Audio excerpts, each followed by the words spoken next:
Although post-traumatic stress disorder is probably the best known condition that can follow exposure to traumatic events, exposure does increase vulnerability to most mental health conditions. Post-traumatic stress disorder and complex post-traumatic stress disorder,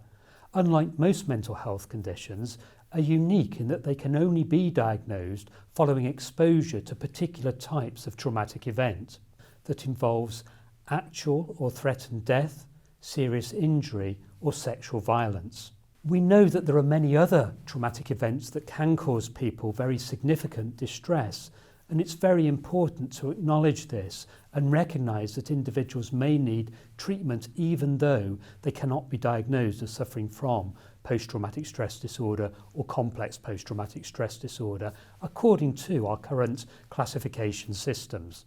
Around about a third of people living in the United Kingdom will report having been exposed to a traumatic event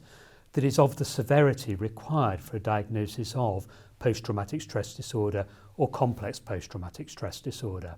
Examples of such traumatic events include childhood abuse, serious accidents, assaults, stillbirth, natural disasters, and exposure to military trauma. Although the nature of the traumatic event does not determine whether an individual goes on to develop post-traumatic stress disorder or complex post-traumatic stress disorder, people with complex post-traumatic stress disorder more commonly experience either prolonged traumatic events or multiple traumatic events.